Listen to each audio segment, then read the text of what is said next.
ये वीडियो देखने से पहले हमारे चैनल को सब्सक्राइब करें, लाइक करें और शेयर करें। नमस्कार दोस्तों, मैं भाटी सर हाजिर हूँ अपने अगले वीडियो में। बात की हमने पिछले वीडियो में मनोविज्ञान को लेकर के, बात की मनोविज्ञान की उत्पत्ति की, बात की मनोविज्ञान में परिवर्तनों की। उन्हीं परिवर्तनों के दौर में हमने बात की कि साहब मनोविज्ञान आत्मा का विज्ञान है। मनोविज्ञान आत्मा का विज्ञान, और यह आत्मा का विज्ञान 16वीं शताब्दी तक रहा। आगे चलकर इसमें विभिन्न परिवर्तन हुए। उन्हीं परिवर्तनों के चरण में हमने देखा कि 16वीं शताब्दी के बाद मनोविज्ञान बनता है मन और मस्तिष्क का विज्ञान। मन और मस्तिष्क के विज्ञान के अंतर्गत हमने बात की कि साहब 17वीं शताब्दी 18वीं शताब्दी के लगभग यह मनोविज्ञान मन और मस्तिष्क का विज्ञान कहा जाने लगा। आगे चलकर मनोविज्ञान बना चेतना का विज्ञान।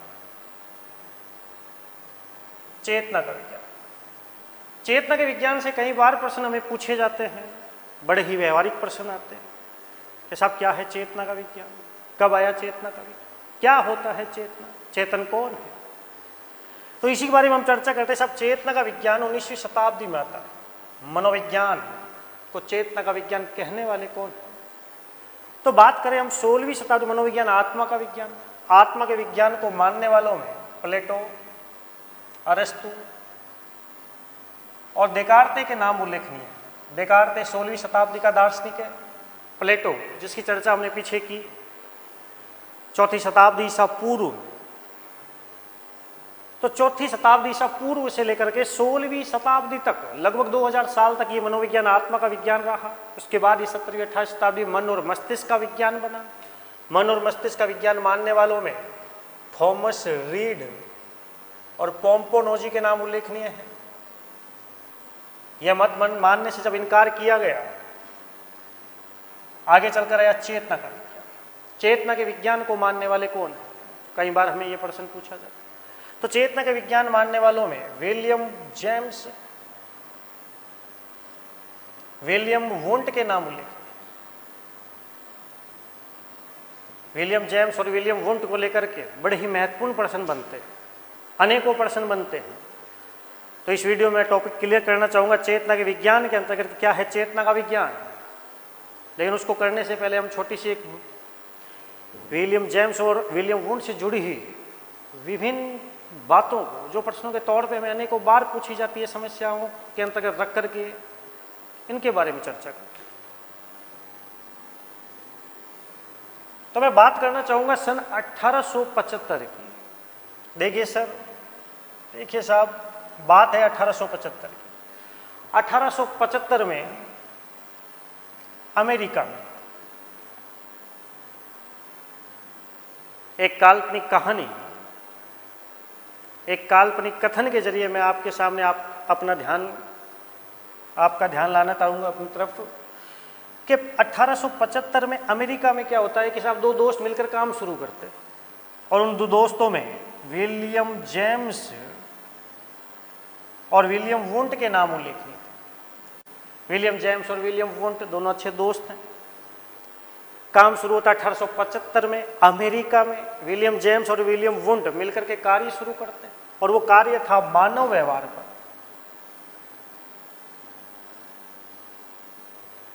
लेकिन वुंट का मूड खराब हो जाता है किसी कारण से, और वुंट इस कार्य को छोड़कर बीच में अपने घर चला जाता है।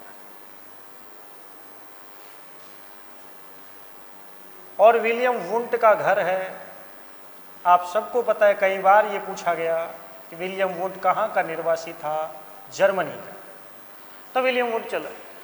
1875 में अमेरिका में विलियम जेम्स मानव व्यवहार पे कार्य कर रहे हैं, अकेले रह गए हैं। कार्य चाहे तो छोड़ भी सकते, लेकिन उन्होंने ऐसा नहीं। उन्होंने मानव व्यवहार पे कार्य किया, और ये कार्य मानव व्यवहार का क्या हुआ साहब, सफल हो गया। मनोविज्ञान के क्षेत्र में सर्वप्रथम कार्य करने का श्रेय विलियम जेम्स को दिया जाता है। विलियम जेम्स ने मानव व्यवहार पे सर्वप्रथम कार्य किया, कार्य सफल हुआ। कार्य सफल होते विलियम जेम्स बन बैठे अमेरिका के प्रथम मनोवैज्ञानिक। अमेरिका के प्रथम मनोवैज्ञानिक विलियम जेम्स। मनोविज्ञान के क्षेत्र में ये पहली बार कार्य हुआ। पहली बार कार्य होने के कारण विलियम जेम्स को मनोविज्ञान का जनक, मनोविज्ञान का प्रतिपादक भी कहा जाता है। तो मनोविज्ञान का जनक, मनोविज्ञान का प्रतिपादक कौन है? William James. जबकि आप कहोगे कि सर आपने तो अरस्तु के बारे में बताया। सब उस समय मनोविज्ञान शब्द नहीं आया था, उस समय आत्मा का विज्ञान था। मनोविज्ञान का प्राचीन नाम आत्मा का विज्ञान था और आत्मा के विज्ञान पर कार्य करने का श्रेय अरस्तु को दिया जाता है। अरस्तु मनोविज्ञान का प्रथम और प्राचीन जनक में माने जाते हैं। लेकिन वास्तविक जो मनोविज्ञान की शुरुआत है कि ये मनोविज्ञान कब आया, तो मनोविज्ञान शब्द 1590 में रुडोल्फ गोएकले ने 1590 में रुडोल्फ गोएकले ने एक पुस्तक लिखी जिसका नाम था साइकोलॉजिया। और उस साइकोलॉजिया पुस्तक में मनोविज्ञान के लिए सर्वप्रथम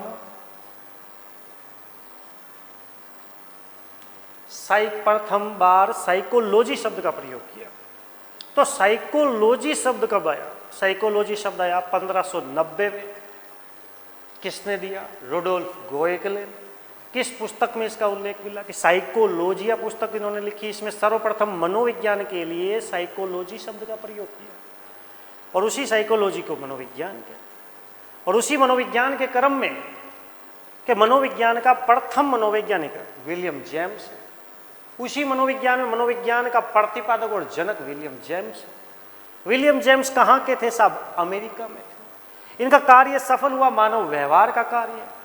सफल होते ही नाम का डंका बज बैठा और अमेरिका तक इसका प्रसार रहा, जिस कारण से ही इनको अमेरिका का प्रथम मनोवैज्ञानिक माना जाता है। जब ये बात पता चली विलियम वुंट को, तो उसी कार्य को ये जर्मनी में करने लगे। जर्मनी के लिप्जिंग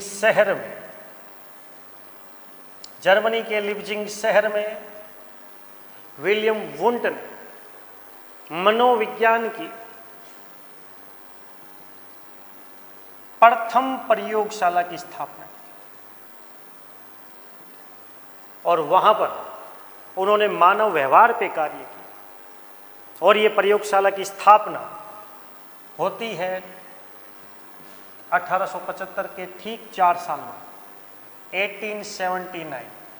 ये 1879 मनोविज्ञान का एक तरह से क्रांतिकारी वर्ष के रूप में माना जाता है, क्योंकि यहाँ पर विभिन्न परिवर्तन देखने को मिलेंगे मनोविज्ञान के क्षेत्र। मनोविज्ञान के अंतर्गत मनोविज्ञान की प्रथम प्रयोगशाला की स्थापना हुई 1879 में विलियम वुंट के निर्देशन में जर्मनी के लिप्जिंग शहर में। जो ख्याति अमेरिका तक विलियम जेम्स की थी, अमेरिका का प्रथम मनोवैज्ञानिक ये माना, इसकी ख्याति, विलियम वुंट की ख्याति पूरे विश्व में फैली और विलियम वुंट बन बैठे मनोविज्ञान का प्रथम प्रयोगात्मक जनक। मनोविज्ञान का प्रथम प्रयोगात्मक जनक कौन है? ये प्रश्न जो आपको पूछा जाता है वो है विलियम वुंट। तो साहब मनोविज्ञान का प्रथम और प्राचीन जनक विलियम वुंट, अरस्तु। मनोविज्ञान का प्रथम और प्राचीन जनक अरस्तु। मनोविज्ञान का जनक प्रतिपादक विलियम जेम्स। मनोविज्ञान का प्रयोगात्मक जनक विलियम वुंट। तो ये तीन प्रथम आपको लेकर के पूछा जाएगा एग्जामों में कि मनोविज्ञान का प्रथम और प्राचीन जनक कौन है। क्या वो अरस्तु के बारे में पूछ रहा? अरस्तु है ही नहीं ऑप्शन में। पूछ लिया मनोविज्ञान का प्रथम जनक कौन है, अरस्तु ऑप्शन में नहीं है, तो आपको विलियम जेम्स मिलेगा, क्योंकि वो यहां पर पूछा जा रहा है कि मनोविज्ञान का प्रथम जनक कौन। मनोविज्ञान का प्रथम विलियम जेम्स। मनोविज्ञान का प्रथम प्रयोगात्मक 1879 में मनोविज्ञान की प्रथम प्रयोगशाला की स्थापना करने वाला विलियम वुंट मनोविज्ञान का प्रथम प्रयोगात्मक जनक माना जाता है। जब ये प्रयोगशाला की स्थापना हुई, माना जाता है कि मनोविज्ञान में विज्ञान का समावेश होना शुरू हुआ। मनोविज्ञान एक विज्ञान बन गया, मनोविज्ञान एक विज्ञान बन गया। मनोविज्ञान जो अब तक मन और मस्तिष्क का विज्ञान माना जा रहा था, वैज्ञानिकों ने उस मत को मानने से इनकार कर दिया। मैदान खाली था। विलियम वुंट ने, विलियम जेम्स ने मिलकर के एक मनोविज्ञान को नाम दिया और वो था चेतना का विज्ञान। क्या मनोविज्ञान चेतना का विज्ञान है? हमने बात की पीछे कि प्राचीन काल में मनोविज्ञान आत्मा का विज्ञान, आत्मा के विज्ञान के बाद मन और मस्तिष्क का विज्ञान, आगे चलकर 19वीं शताब्दी में यहाँ पर यह मनोविज्ञान एक चेतना का विज्ञान। पूछा गया हमें कि चेतना का विज्ञान किसने माना, तो चेतना का विज्ञान मानने वाले विलियम जेम्स और विलियम वुंट मुख्य हैं, जिन्होंने मनोविज्ञान को एक नया नाम दिया, चेतना का। लेकिन ये चेतना क्या है? ये चेतना का विज्ञान जो 19वीं शताब्दी में आया, ये अपना अस्तित्व क्यों खो बैठा? क्या था ऐसा जिस कारण से मनोवैज्ञानिकों के द्वारा मनोविज्ञान को दिया गया एक नाम चेतना का विज्ञान क्यों अपना अस्तित्व खो बैठा? तो बात करते हैं हम चेतना के विज्ञान की। चेतना के विज्ञान के अंतर्गत हमने अब तक बात की कि मनोविज्ञान आत्मा का विज्ञान मानने से इनकार किया गया, मनोविज्ञान मन और मस्तिष्क का विज्ञान मानने से इनकार किया गया। आगे चलते 19वीं शताब्दी में आता है चेतना का विज्ञान, और चेतना के विज्ञान को मानने वाले मनोवैज्ञानिकों में नाम आता है विलियम जेम्स, विलियम वुंट।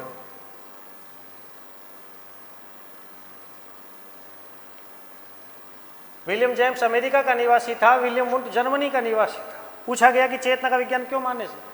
सब वही समस्या जो आत्मा को लेकर के हुई, वही समस्या जो मन को लेकर के हुई, उसी समस्या को वैज्ञानिकों ने इनके सामने रख दिया कि साहब अगर आप मनोविज्ञान को चेतना का विज्ञान कहना चाहते हो तो चेतना को साबित करो। क्या है चेतना? गोरी है, काली है, कैसी है चेतना? पतली है, मोटी है, बारी है कहाँ? हम चेतना पे प्रयोग करेंगे और प्रयोग करके दुनिया को बताएंगे कि ये होती है चेतना। तो विलियम जेम्स और विलियम वुंट ने चेतना को साबित करने का प्रयास किया कि चेतना एक ऊर्जा है और ये ऊर्जा समस्त प्राणियों में पाई जाती है। प्राणी जो गति करते हैं, खाते हैं, पीते हैं, झूमते हैं, उड़ते हैं, चलते हैं, चेतना करवाते हैं। और ये चेतना अगर निकल जाए तो साहब एक प्राणी निर्जीव हो जाए।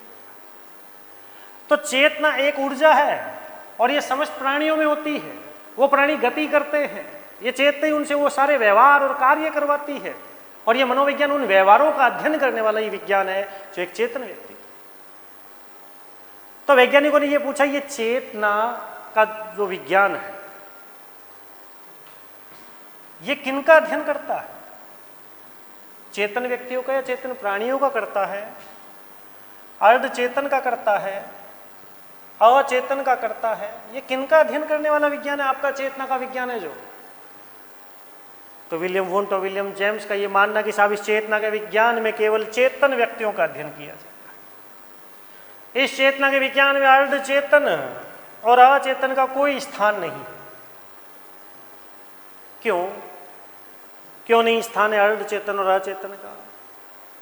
तो इन मनोवैज्ञानिकों का ये मानना कि साहब चेतन वो है जिसको ये पता है कि मैं क्या कार्य कर रहा हूँ, उस कार्य का क्या परिणाम होगा। जबकि अर्ध चेतन और अचेतन ये व्यक्ति जो कार्य करते हैं इनको पता नहीं होता कि वो जो कार्य कर रहे हैं उसका आगे चल के परिणाम क्या होगा। अर्ध चेतन जो आधा तो चेतन है और आधा अचेतन।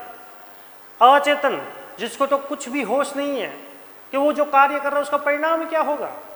तो इन मनोवैज्ञानिकों ने ये माना कि साहब हमारे इस मनोविज्ञान में इन अर्ध चेतन और अचेतन प्राणियों का, लोगों का कोई स्थान नहीं है।